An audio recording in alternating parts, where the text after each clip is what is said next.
And once again, we come to you with Harmony of Mind podcast. Now, Harmony of Mind is a platform where we talk to different artists that talk about their mental health struggles, their resilience, their lessons. And we are very happy today to be hosting a phenomenal talent. He is, we can say so many things, but he is a singer. He does so many things that he does, but let me not spoil it for you. Please, Onzima, Yeah. please tell us more about yourself. I mean, Bernard Benzima Onzima was, these are my bad names. I'm a Lugbar, born and raised from the Central.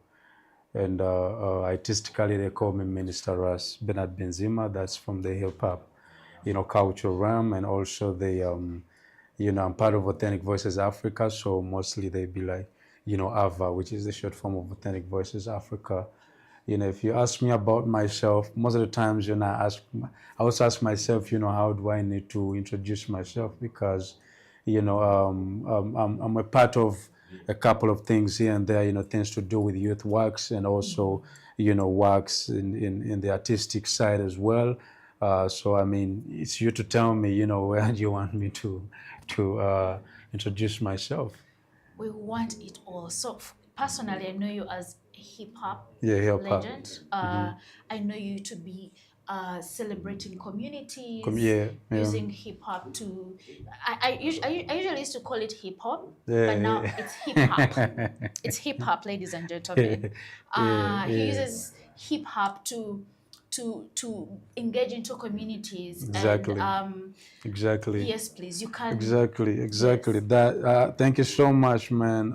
Most of the times, it's always important, for people to get to know, what we deal with every day, and what we, really use to go about life. Yes. So yeah, basically, I come from hip hop culture.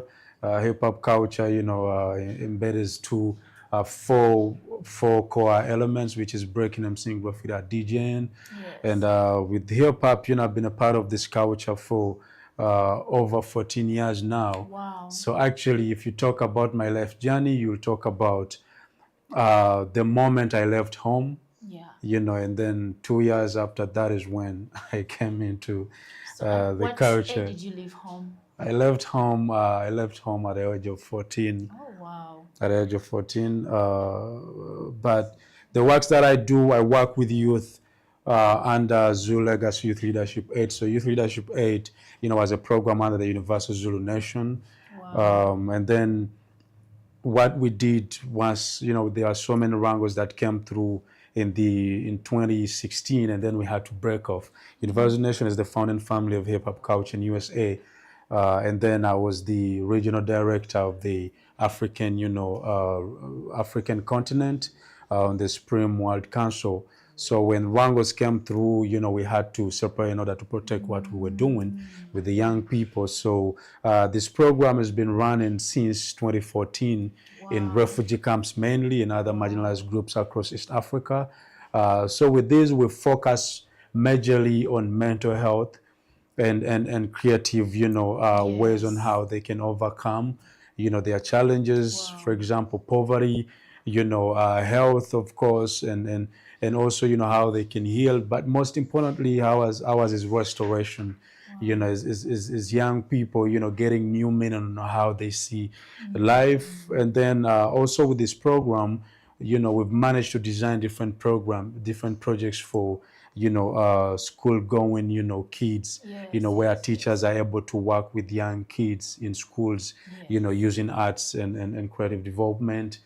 And of course with that, we've organized a couple of events and summits. These are youth summits where, youth come together to dialogue on how they view the world and how they move forward with the world. And also right now we are advocating for, for marginalized groups. For us, we call them underrepresented communities, to have, to be a stakeholder group in the UN spaces, because there's no full representation. They put, underrepresented groups under the, for example, youth, working groups, women, working groups, children working groups, cultural working groups. So now we are advocating for underrepresented communities to also have their own voice, in these spaces, because for the 10 years of our works with the UN spaces, UNHCR, UNICEF, one of the major challenges we faced is they don't really, understand, the approach to what we do, and they also don't fully recognize, the people that are displaced. They don't recognize, people that don't have a home due to wars and conflicts. They don't recognize their voices. So we've been advocating for that as well. And of course, on the artistic side, Authentic Voices Africa, we our products in music and film are focused on identity, decolonization of the mind, and most importantly, reconnection back to our original self. So if you listen to our music, if you watch our documentaries, all these are real life, documentaries, and stories that we capture and put together, and then after that we produce in either, plays, either, productions, and also, just music for people to listen to. Wow, Yeah. wow. So about hip hop, you are a performer. Yeah. And you have performed on so many stages, international, Right. local stages, Right. and again, you're in community, you're in advocacy. How Right. do you stay grounded? Yeah, it's purpose, right? It's purpose and Wow. vision. Wow. What drives me every day is purpose and vision, because when I look at my background, led me to a place where I had to get to know who I am and how I could turn my negative circumstances to the positive. So even now, of course, daily life circumstances will force me to sometimes be like, okay, I need to drive to be somewhere, I don't need to sit on a border, because, you find peers and people be like, yo, Ras, so you kind of like have that stigma, what I mean? But it has never diverted me, actually. My grounding is on purpose and vision, because I gave my life to service, to be of service to the people. Following the example of Jesus Christ, I'm gonna put the Lord right in here, you know what I mean? So Please. Following the examples of Christ, that is when I was like, okay, it's time for me to really change, to have a change in my life. So reading the Bible and reading, different, small books like Rhapsody of Realities, by Pastor Chris back then, my elder brother, Gratitude to Him. Wow. I found out that the only way I could be useful, that turning point was to really help, others that, that I feel like have been part in the position that I was in before, that I could also help them, to find their own salvation and restoration, right? So that is what keeps me going every day. That is what actually reduces my pride. I have a lot of pride, you know what I mean? But that actually puts my pride down, because every time I go to sleep, I get reminded of where I was and why I need to do what I do. So I actually give a lot of love and attention in being in communities than being on stages. That is why I don't even really, you will rarely see me advertising me being on a stage or being, That's somewhere true. holding the mic, but you'll see me every day posting that flyer or poster when I'm headed somewhere. You'll see me posting that picture when I'm somewhere with my peers, so that is what keeps me grounded, man, is the examples of Christ, every time I imagine how He used to live, imagine one with great power and authority, over everything, living amongst men and conduct himself just like that, man, knowing that He could do whatever He could do at any moment, at any time, but that discipline, that humbleness, of even when people are shouting, oh, Yes, Jesus, yes. Jesus, and him being, like on the law, on the power, Yes. just there, and every message of his, just about service, just about, Wow. we gotta heal, just about we gotta change our ways of life. I Yes. mean, that is why I'm What grounded. about wow, wow. Yeah.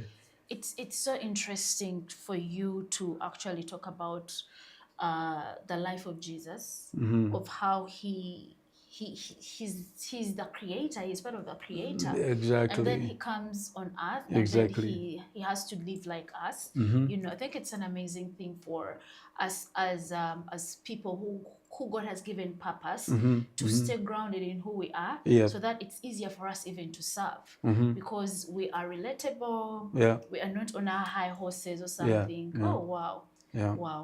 But as a psychotherapist Yeah. Yeah. and Yeah. also an arts educator, how do you think that hip hop has created mental health awareness, and how has it helped in healing? Because you've talked Yeah. about, helping people because you've been at a certain point in a certain life Yeah. whereby that keeps you moving to help Yeah. those people. How has hip hop helped done that? Yo, first of all, hip hop is why I got, that degree Wow. of being a psychotherapist, right? Wow. It's from USA, gratitude to my godfather, Dr. Richard D. Rose, and also, my mentor. Wow. You know what I mean? So hip hop is beyond what we can imagine. So Wow. just imagine yourself being able to express yourself in the most authentic way you can. Because as as people dealing with mental health, one of the major things we truly, long for is being able to express, to bring that out, right? So we all have different ways, to bring that out. Others, it ends up being, overpowered by the negative way, which is Yes. committing suicide or taking drugs, But hip hop gives you that avenue to be able to express yourself creatively and to also find your tribe, find people that, rhyme with how you rhyme. Right now, I'm able to go into spaces and then I easily find a b-boy or a b-girl, Yes, yes. or a rapper or a graph writer or a DJ, that I can just rhyme with, that I can easily, like, just talk with, you know what I mean? And also being able to produce, to bring out, your sorrow within yourself through a piece. You see these productions every day, right? These dance pieces. You've heard of, poems, spoken word, where an artist is really, if you're keen to what they're saying, Yes, you're yes. really, you're hearing their pain, you see it in their eyes when they're on Yes. stages, So this is what hip hop has done to us, hip hop culture. The reason as to why hip hop started is because, young people were facing, discrimination, discrimination, racism, poverty, unemployment, and all of that in USA, in the early 1960s, 70s. Wow. So, and then hip hop became an avenue for them, to redefine and redesign, the other opportunities on how they could, get out of poverty, on how they could address their issues, how they could unify. Yes. That's why the core four values of hip hop is peace, love, unity, and safely having fun. Wow, So wow. young people gathering together, it meant that, different minds are coming together. Remember, when minds is coming together, you're coming together with all your problems, right? Problems, triumphs, and all of that. So when you come into a space, and then you're expressing yourself, no judgment, no one judging you, no one telling you can't dress a certain way, you can't speak a certain way. You speak in whichever way we feel you want to speak. You have that that freedom of expression. Yeah. So that's really, helped them to overcome a lot of things, So up to date, us working in the refugee camps, for example, you reach there, and actually when you hear these people, these young people expressing themselves, you actually really thank God for this gift of hope. Wow. You know what I mean? Like you see, you personally listening to them and just watching them, you've lost hope, right? But for them, they have hope. They will tell you, they will tell you like, yo, but I break, man. I have this song. Listen to this song. You know, they don't know where the song is going. Yeah. They don't know what to use the song for. They're like, Yes. listen to this song, man, and then they just rap to you happily. You know what I mean? So to me, this is what hip hop continues to do. You know, in a nutshell, hip hop has allowed us to fully express ourselves, and most importantly, you know, to find that deep within ourselves, you know, to be able to bring it out in the creative way, you know, which creates hope and that holistic approach to healing and again restoration, you know, and most importantly that resilience, of course, that keeps us, you know, going every day. Wow. Yeah. Well, most of the time we get to know hip hop differently, obviously, because of mainstream. Yeah, Drugs, of course. The things that they do, and we do not understand the roots of what hip hop. You know, I'm forgetting. I'm saying hip hop. No, the roots of hip hop. You know, but what are those mental health challenges that you have personally gotten as Minister Ras, that you have faced as first and foremost a creative, as an advocate, and if there is, how have you overcome those challenges? Yeah. Just a little background, right? Yes. So I finished my P7 in 2006, right? 2006. I'm done with my primary level exam. And then in 2004, you know, my parents are both, you know, civil servants, police officers. Yes. So, you know, these transfers that happen in the force. My mom's is in Kasese. Yes. My pops is in Kawempe. So, you know, me and my elder brother mostly, we start staying with my father. And then my father, you know, is usually mostly at work most of the time. So now we're only two of us, right? And again, after that, my elder brother also goes to school. And then me, I'm home, you know, alone. 13 years now, senior one. You feel me? So these influences, right? Now, you know, going to the ghettos, you know, Wise and all of that, being introduced to all these different influences, you know, of drugs, of stealing, of robbery, of these unnecessary, you know, violences and fights.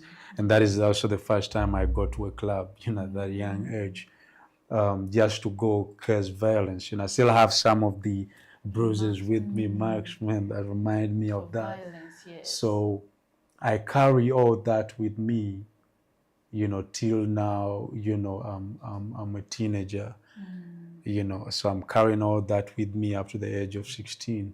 So when I carry that with me, remember, you want to go out of the past life. You want to introduce yourself to a new life. Yes. But what challenges you mostly is, you know, you still want to be present, right? You don't want to be absent. So what I do is I fully now run away from home. So I was not pushed away from home. I was not chased. I left home myself. You're having like an escape Yeah, to yeah, something that yeah. you thought you needed. Yeah, exactly. So I go out there, you know, I'm always in jail, in and out of jail and all of that. I go to prison a couple of times, you know. So 3 months, the first was 3 months, the other one was around 4 months. So I come out and then I'm like, what do I really need to do, you know? So my elder brother, you know, one of the guys I truly respect is he never gave up on me. And of course my parents as well, my family never gave up on me because they still welcomed me at a time. I wanted every time I made a call, they used to respond. And actually even this going in and out of jail, they're the ones that used to bring me out. Oh, Because, you know, police officers, they have the economy, they know how they speak to speak to their people. But my older brother used to take me to church. You know, imagine he takes me to church on a Sunday, and then in the morning I'm in church, in the night I'm in jail. You know, they pull me out. He never gives up. Takes me to church. I'm in church the next Sunday. That very night I'm in jail, but he never gave up on me.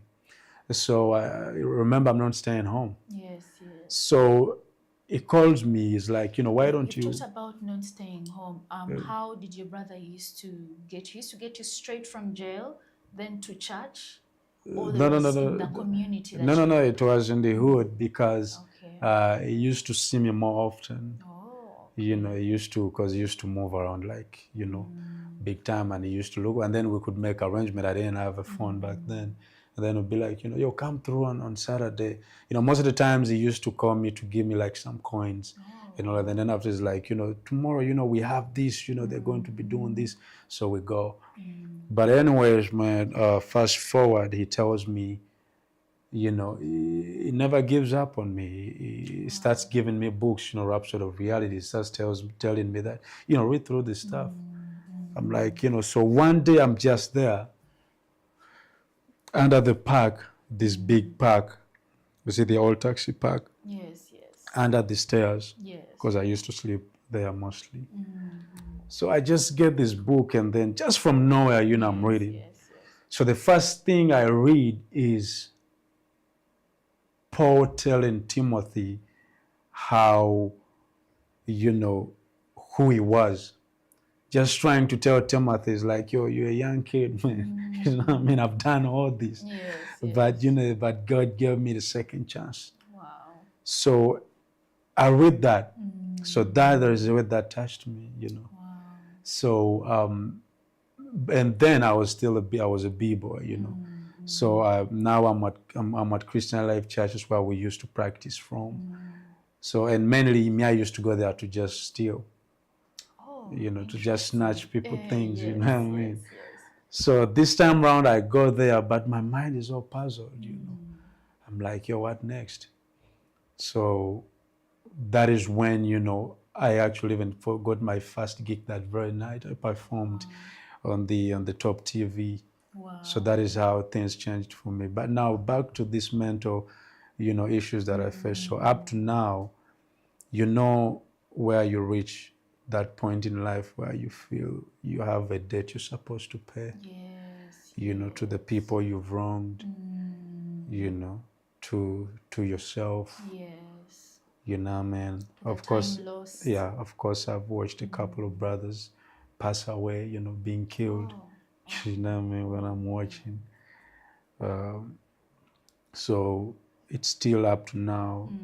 Still beats me that the realities of who I was up to now, you know, they're still on my mind, you know. And most of the times when I'm in the refugee camps, mostly being with my fellow brothers and sisters, when I hear their stories, you know, on how they come to be in a foreign land, you know, having lost all their parents and relatives, you know, they don't have anyone. Those kind of like reopen up my wounds, you know. And then most of the times, that's why most of the times, you know, when I come back from such trips or tours, I always spend like 2 weeks just indoors, you know. Just to stay grounded. Yeah, and then I thank God for people like Dr. Richard Dero is my mentor. You know, when I need like, you know, some therapy sessions and stuff, someone to talk to, I always do talk to him. And he's also one who is, you know, like that divine helper that God sends to you to remind you that, you know, in life we all go through a lot, but, you know, it's not a debt that you have to pay. You don't have to cling on to that.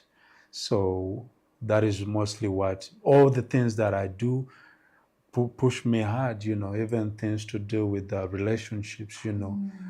I remember a time, you know, when that is now 2016, I started being in like so many relationships what we can call now cheating and all of that. And then, having to play games around, with women and all of that. So all those things up to now, are things that, sometimes when I become part of some programs, I feel I'm not worthy being a part of them. Like, for example, women empowerment programs, things to do with, people who are marginalized. I feel I'm not worthy, because I feel like I've contributed to that cause, I've ever, seen someone die, man. I've hurt women, you know what I mean? I've done all these things, it's real, So sometimes I'm like, I don't even deserve healing for real, But you do. I know, but I'm like, man, I don't deserve it because I feel like I've done way more worse than I even deserve to live. At the moment, man, waking up in the morning and then someone, gets an abortion, for example, not willingly, or, someone, having to have their life destroyed, man. I've had sisters come to me and tell me that, you was my hope. You know what I mean? Sad. And then I'm like this because of you. I gave my life to you. I'm like, man, so man, it's these are things that up to now as a creative, as someone who works within all these groups of people, I face every day. Yeah. And as in quotes an expert, up to now I'm still even searching for the meaning of cognitive behavior therapy. You know what I mean? Because I'm like, man, it's hard, I remember when my mom's gave me a story of how I survived when I was young. And my paps also told me that story. They cried. They cried when they was each of them cried, when they was telling me of how I survived when I was little. They had to run, carry me on my back and ran with me up to the hospital. They couldn't find veins or where to inject it. They had to inject it in the head, in the head. And then my paps was so angry, and she was like, sometimes she wished I just died. So I mean, so, but I was in the wrong for real. You know what I mean? I was really, police officers, right? They're all about image and the law. So, and then having a son that was totally opposite, opposite. For real, up to now, man. And I never had no relationship with my parents because I disappointed them a lot. I was the most loved. I used to get anything I wanted. So now being in this space where you're impacting life through hip hop, you're impacting life through Authentic Voices Africa, is there a way you feel like you're kind of like paying back for that lost time or paying back for that disappointment that they had before? Exactly, they're proud of me. They're proud of me, I last talked to my pops who was together, I think 2 months ago. He came to Kampala. I had some issues. He came to help me out. When I have these issues that people, so-called people, think they know the law, is when I put him on, and then he came. So I was driving him, and then I told him, I have a spot I usually hang in the evening. Let's go. Can we go there? We could get a couple of drinks. I have my points. I don't have to pay. So he went. And then my father, that was the first time I've ever sat down with my father and spoke for hours. Wow. And my father told me how proud he was for me. And it was like they had given hope on me. Up to now, they also just thank God for the person I've turned out to be. And he told me that every day he prays for me. He tells me, so long as you don't do any crime, you're good. Even my mom's, I first talked to my mom's for long hours in COVID. We talked. I remember I had a flight that day. that night. I stayed with her. She was still in Entebbe. We talked, and we talked for like 8 hours. And my mom's told me at some point, there was like I was bewitched by the people from the village of how I turned out, you know. So if you ask me, you know, if I'm paying back, I've reached a point, you know, where if you see, like, for example, Paul in the Bible, one soul, you know, now Paul in the Bible, I feel like my life is now just of service to the Lord and to the works that I have to do, you know, for God. So I fight every day. Of course, I'm a human being, right? We always get into those episodes, you know, of the traumas and all of that, right? Yes. But what keeps me running every day is I know I've strived and I reached a point where I push to live righteously, you know, and I thank God that now I'm conscious. I know, you know, when I do something wrong, I know that I've done something wrong, and I repent, and I work.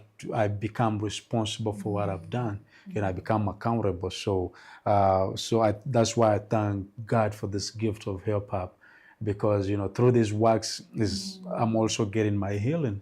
You know what I mean? I'm getting my healing because even the fact that, you know, someone can come and talk to me and be like, for example, someone you wronged in the past comes to you and be like, you know, if it wasn't you this and that, and then you just tell them, you're like, yo, you know, back then, you know, I was that, you know, I'm not proud of what I was, but I'm at a point where the only thing I can do for you is to pray for you. And please, if there is any way, you know, I can support you, you know, to heal or to press on, please let me know. If it is in my reach to do, I'll make it happen. If it's not, you know, I'll join forces. Let's keep praying. Let's trust in the Lord, you know, who can turn everything around. So now I'm at a point of acceptance, right? So it's through these works, of course, you know, watching someone who had nothing, you know, someone in the refugee camps, lost every parent, gone, everyone gone, no relative, no someone they relate to, Hope, you know what I mean, coming to you and smiling, and they're the ones actually giving you hope, telling you,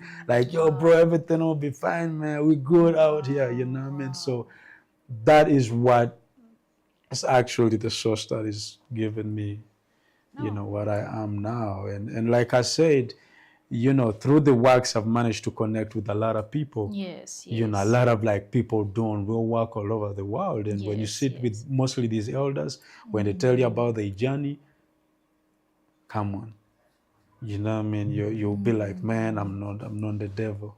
I'm just one who was influenced, you know, by that side. But yeah. Oh, interesting. Ladies and gentlemen, today's episode is called Rhymes of Resistance. We Yeah. are having a story with Minister Ras Onzima, who is telling us his story that is amazing. It's heart-filling. It's a story that speaks about his journey, a journey that where he was into, you know, the other side of the law and having challenges with his family, not because the family hated him, but because he was just against what the father stood for. And that is what Harmony of Minds podcast is all about. We are all about raw stories from artists, because Harmony of Minds is by an artist for the artist. And Minister Ras Benzima is talking about a raw story that is talking about his journey and what really inspires him and the things that he has done. He's an advocate, he's a psychotherapist, he's a rapper, he's a curator of events. And I am so excited to be listening to such a story from you. And I know, like, I came with so many questions, but today our discussion has gotten another turn.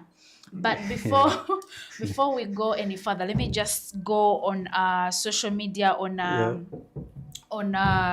YouTube. We are live on Living Arts YouTube. Please go and watch, go and listen in. We're having a very interesting engagement. Yes, Samuel Matovu, you've said nice to be on the show. Thank you so much for being a part of the show, because it's so amazing to see that someone is actually interested and listening in. We shall be updating you guys just a little while. Yeah. Yes. So you worked on the streets. Yeah, You have worked everywhere. you've worked with refugees. Yeah. You've worked with really vulnerable individuals. And you've talked about how it sometimes brings you back to where you all start, where Wow. you had issues with.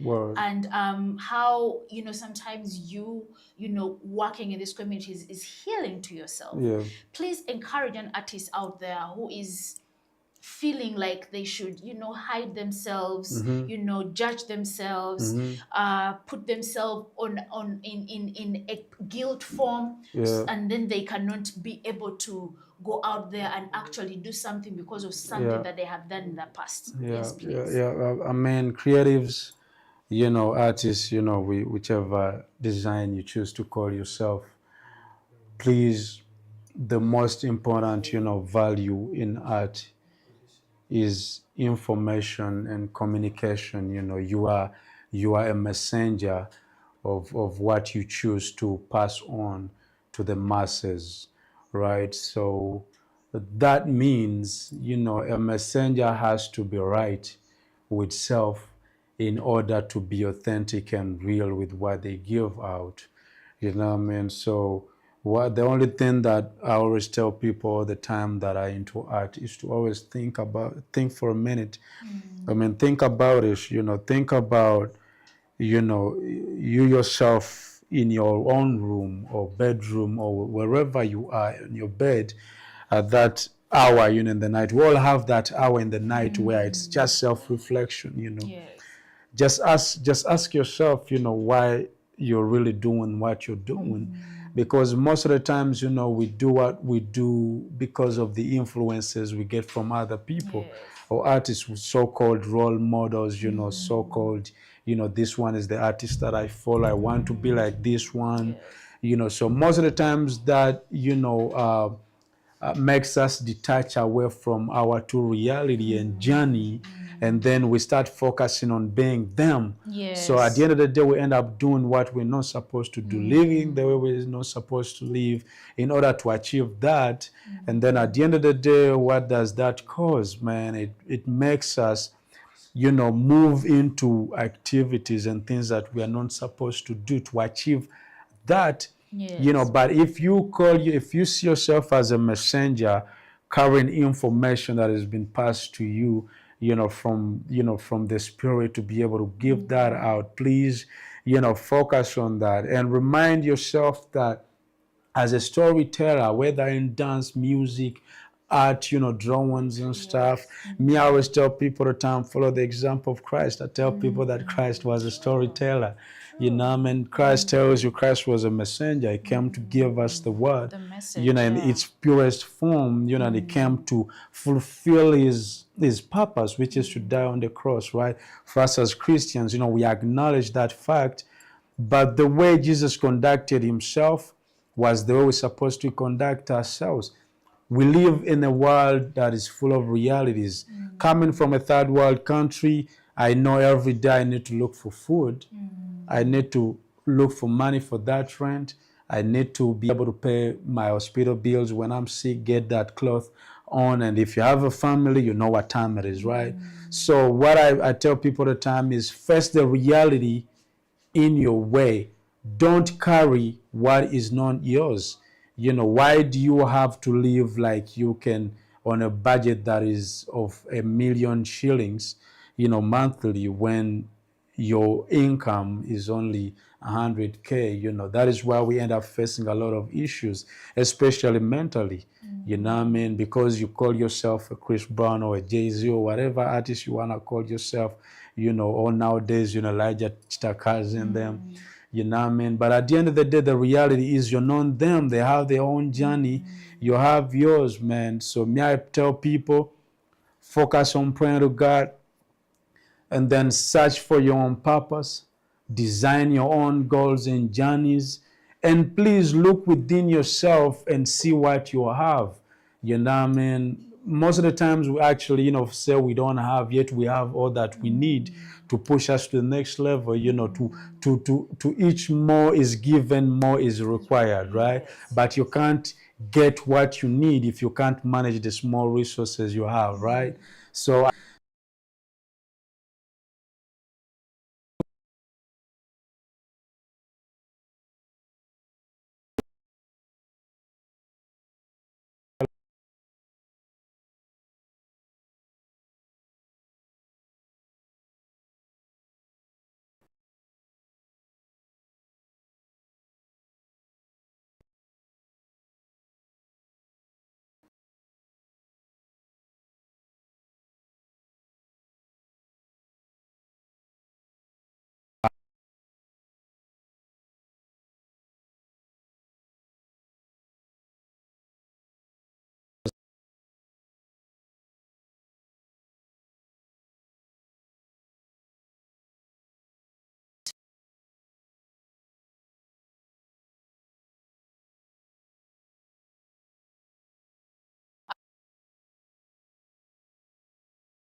Too much. Yes, too Yes. much. But now I would say, you know, the hallucination, Oh. yeah, the fascination, you know, musical group from Canada. Oh, wow. Yeah, they're actually the inspiration to me of Authentic Voices Africa. Oh, wow. So that would be my dream collaboration. Your hallucination, check me out, man. Check him out. Check me out. Yeah, so we're coming at the end of our podcast today, and today has been different. The energy has been different. Yeah. There's been a lot of vulnerability. We've how I wish we had 2 hours for this, because we had so much to talk about. And then when you talk about someone that you know as well, and then they're telling you new stories, and you're like, oh, we need to have another discussion. But you've had him himself. He has said anytime we can call him again, and anytime. I will be bringing him back anytime, and we shall be talking more, because I feel we have covered absolutely nothing when it comes to Mr. and Ras we need to Benzima. go deeper, Yes, we like need for to go real. Me, deeper. I have no problem Yes. expressing myself deeply, because it can help. If it helps someone out there, you know, Yes. to And this is what work out. harmony of mind is all about. Exactly, It's all sure. about vulnerability, because this is a safe space. Word. This is a safe space. And I'm safe. And he's Listen, safe. I'm safe, man, and I'm loving this. Yes. I am I'm cried loving yet. it too. I am cried. I'm happy. Yes. We are coming to the end of today's show. Word. And I am very, very excited to be ending it. Not too excited, though, because we've not done what, you know, but at the same time excited that we are coming to the end of the hour. True. And again, I want to say my goodbyes to our viewers, to our listeners. Thank you. Thank you so much for being a part of us. Thank Have you. a good night.